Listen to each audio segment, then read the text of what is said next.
Assalamualaikum warahmatullahi wabarakatuh. Semangat pagi konco naker. Langsung dari studio podcast Dinas Tenaga Kerja dan Transmigrasi Provinsi Jawa Tengah, Jalan Pahlawan nomor 16 Semarang.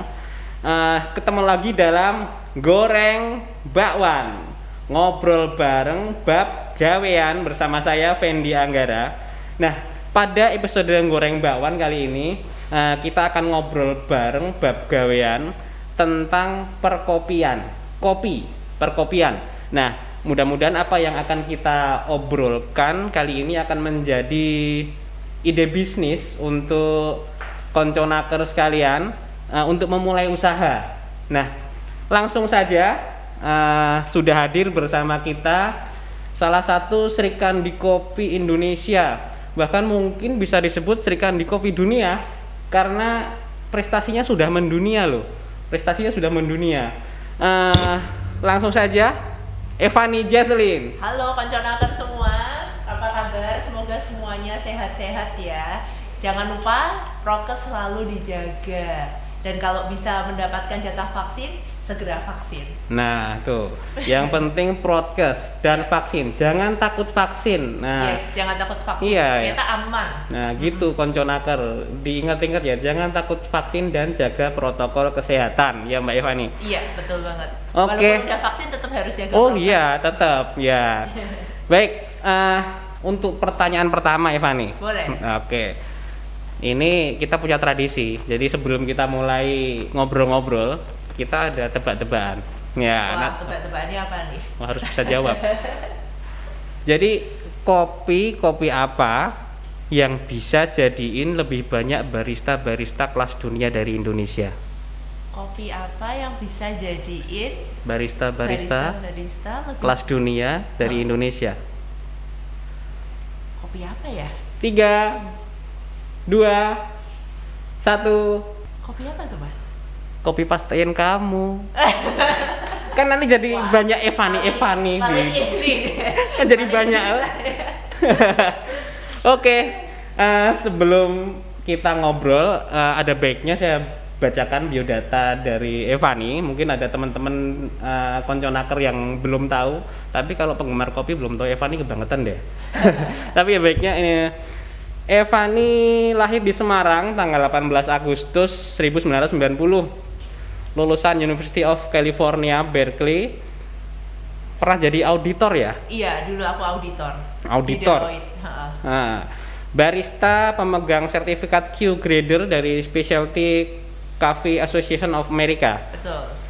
Owner Strada Coffee sama First Crack Cafe. Iya.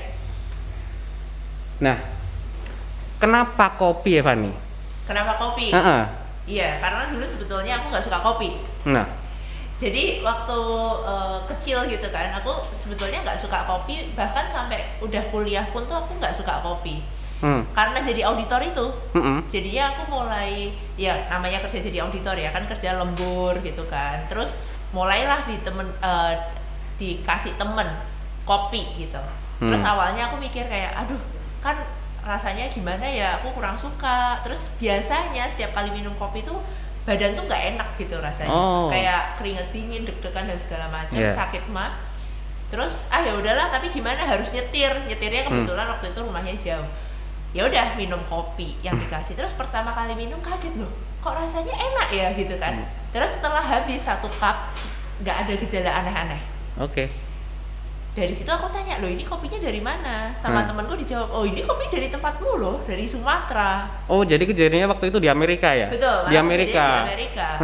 Dari sana mulai ke kafe-kafe, di kafe-kafe Amerika itu kan kebanyakan jual kopi Sumatera tuh. Sumatera, ya iya. kan? Ya udah mulai minum. Nah, tapi ketika for good ke Semarang, waktu itu 2013 akhir lah. Aku pikir, wah ini udah di Indonesia kan. Terus ketika mau minum kopi Indonesia, kopi Sumatera pastinya lebih enak dong. Ya kan yang di US aja enak gitu. Terus pas nyobain lagi, kaget lagi, nggak bisa minum lagi. Dari segi rasanya kok beda dari yang aku coba di Amerika. Terus setelah habis itu kok gejalanya muncul lagi, kayak sakit mah, keringetan, kenapa gitu. Terus teman-teman bilang, ya habis kamu minum kopi Indonesia, coba kamu minum kopi luar. Tapi kan loh, waktu di Amerika aku minumnya kopi Sumatera nih gitu kan. Terus penasaran, akhirnya aku ke Sumatera. Waktu di Sumatera dikasih tahu sama petaninya, loh Bu, kopi kualitas terbaik ya kita ekspor. Oh, jadi kita cuma dapat sisa-sisanya? Iya. Aduh. Nah mulai dari situ, kalau ditanya kenapa kopi, dari situ muncul kayak perasaan, iya, kalau gini terus caranya, gimana masyarakat Indonesia bisa cinta kopi lokal? Karena produk terbaiknya Indonesia semua diekspor, dan produk yang masuk ke Indonesia yang impor itu sebenarnya kualitasnya bagus, dan ini disandingkan dengan kopi sisanya yang Indonesia ya. Makanya kan selama ini kita selalu mikir kopi Indonesia itu nggak enak, yang enak kopi luar. Sedangkan kalau misalkan kita minum kopi kualitas terbaiknya Indonesia, itu sebetulnya nggak kalah sama kopi impor, nggak kalah sama kopi luar. Gitu. Jadi dari sana mulai muncul kayak, ya udah, mungkin ini saatnya gimana aku bisa mendapatkan semua kopi terbaik dari seluruh Nusantara, lalu aku proses dan aku sajikan kepada masyarakat Indonesia, sehingga semua masyarakat Indonesia itu tahu bahwa kopinya itu enak, gitu.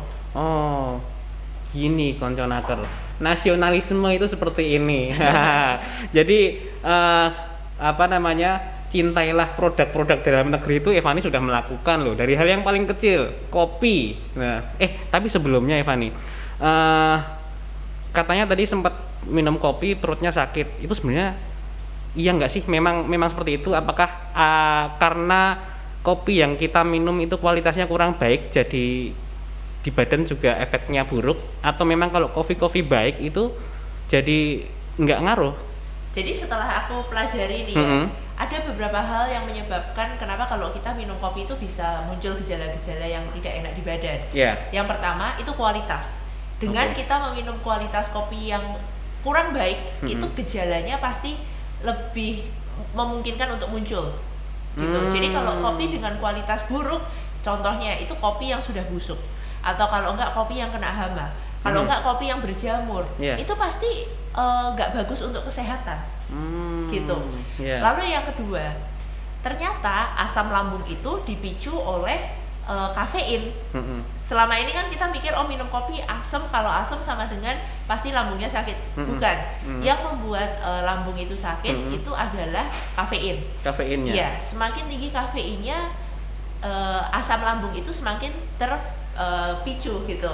Sehingga ya kita memilih kopi dengan kadar kafein yang lebih rendah, gitu. Yaitu pilihlah kopi Arabica. Arabica yang ditanam di ketinggian yang cukup tinggi sehingga level kafeinnya rendah, dan proses roasting pun juga berpengaruh. Jadi itu yang mempengaruhi efek kopi terhadap tubuh kita. Oh gitu. Jadi jangan takut minum kopi konconaker, karena ternyata kalau prosesnya bagus, bibit-bibitnya kopi bijinya bagus, itu juga efeknya kecil ya, Iya, efeknya itu sebetulnya bagus untuk tubuh. Oh, malah bagus untuk tubuh. Jadi kalau kita memilih kopi-kopinya itu yang bagus, justru itu memberikan antioksidan yang tinggi, metabolisme untuk tubuh, mencegah diabetes, menurunkan berat badan, dan banyak banget sih sebetulnya manfaat kopi untuk kesehatan. Oh gitu.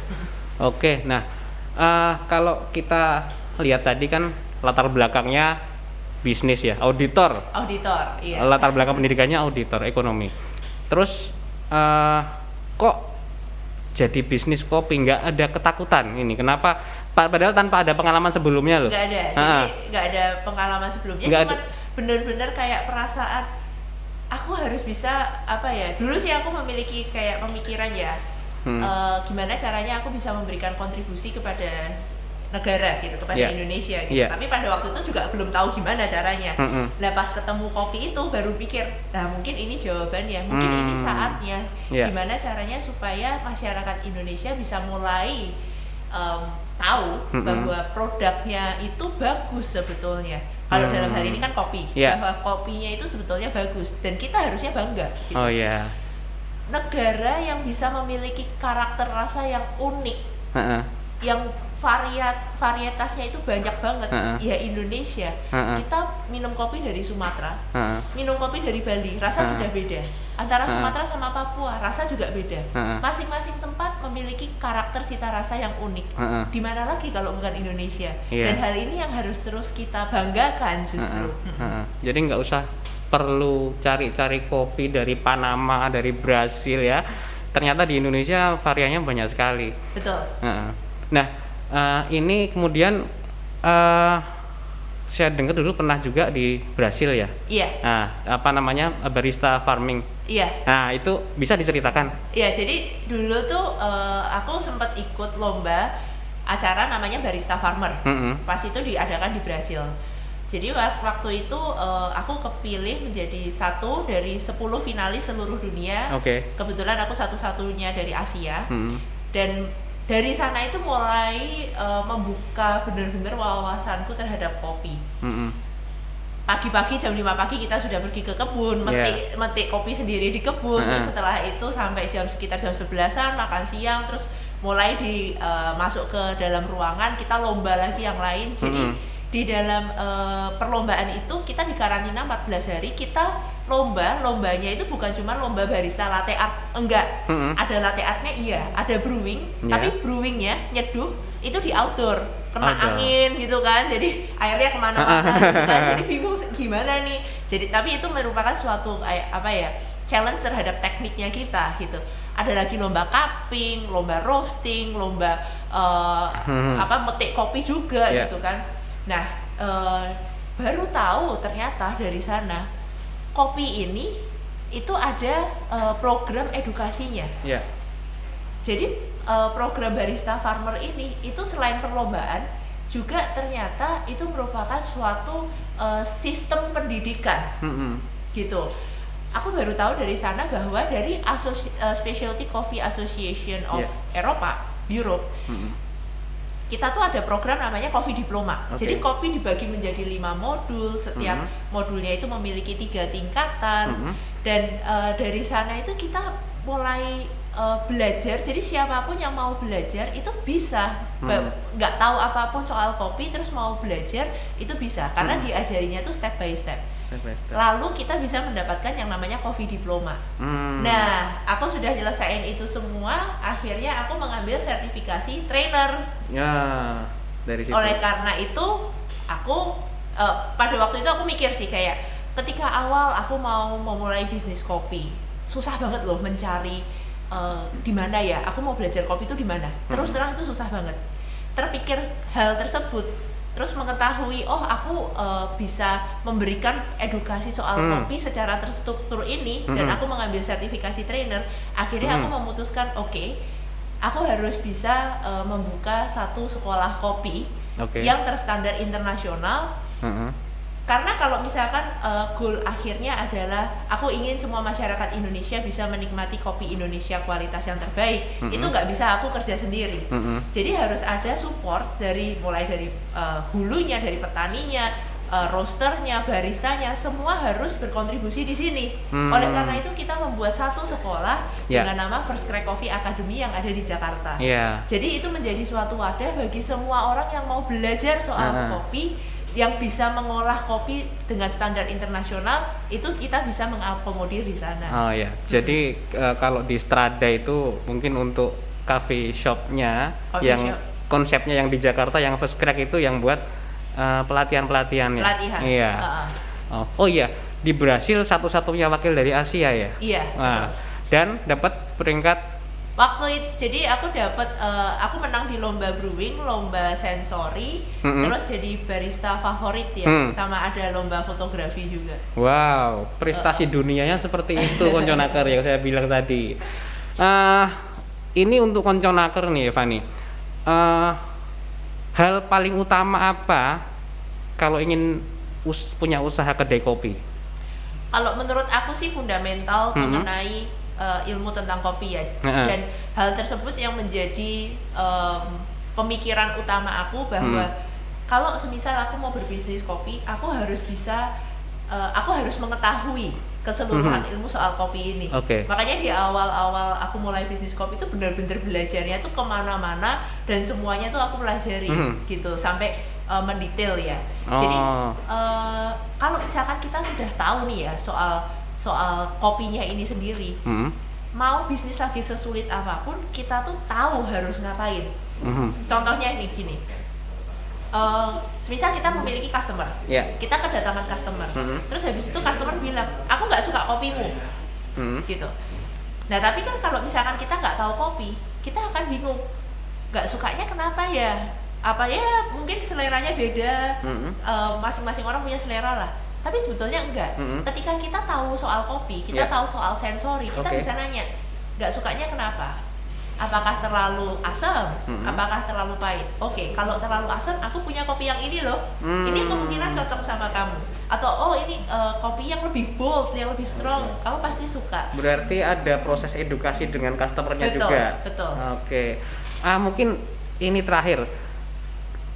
Mungkin kiat-kiat buat konconaker kalau ingin memulai usaha kedai kopi, mungkin bisa disampaikan kepada konconaker sekalian. Iya, jadi konconaker sekalian, kalau semisal mau berbisnis kopi ataupun mau mulai terjun di dunia kopi, akan lebih baik kalau mempelajari soal kopinya dengan lebih mendalam gitu, karena ilmu ini akan menjadi bekal di kemudian hari ketika teman-teman semua bekerja, bisa membantu teman-teman untuk naik karirnya atau mengolah bisnisnya dengan lebih baik lagi. Dan kebetulan nih aku dengar ya akan ada pelatihan barista juga. Jangan lupa untuk daftar, mengikutinya, dan harus diikuti dengan serius nih karena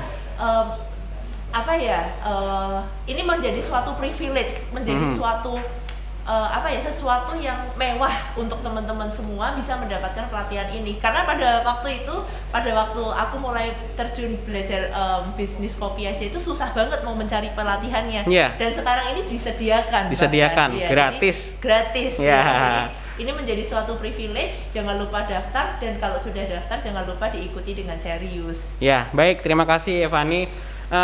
Sekedar informasi untuk konconaker dimanapun berada, kami memiliki BLK Semarang 1 yang saat ini juga sedang seperti yang disampaikan tadi membuka pendaftaran pelatihan barista. Nah, pas dengan waktunya, terakhir tanggal 30. Nanti kita bagikan flyernya, itu di di BLK Semarang 1, di Semarang. Nanti ada fasilitasnya asrama, kemudian uang saku, transport dan sebagainya. Nanti bisa dihubungi BLK Semarang 1-nya. Nanti ditayangkan di akhir dari acara ini. Nah, belajar dari Evani, kita nggak perlu takut untuk memulai karir itu mengikuti passion. Nggak usah takut, kita mulai saja. Nyatanya dari yang tadinya auditor sukses sekali di bidang kopi. Nah, kemudian yang kedua, kami juga dari Dinas Tenaga Kerja dan Transmigrasi Provinsi Jawa Tengah selalu mengingatkan bahwa kerja itu bukan hanya di sektor formal, bukan hanya kita datang ke kantor, tap pagi, tap sore, pulang mendapat gaji setiap bulan, tapi wirausaha juga termasuk pekerjaan yang saat ini sangat terbuka peluangnya. Sekian dulu Goreng Bakwan episode kali ini. Terima kasih Evani sudah bergabung dengan kami. Terima kasih teman-teman semua. Terima kasih Mas Fendi.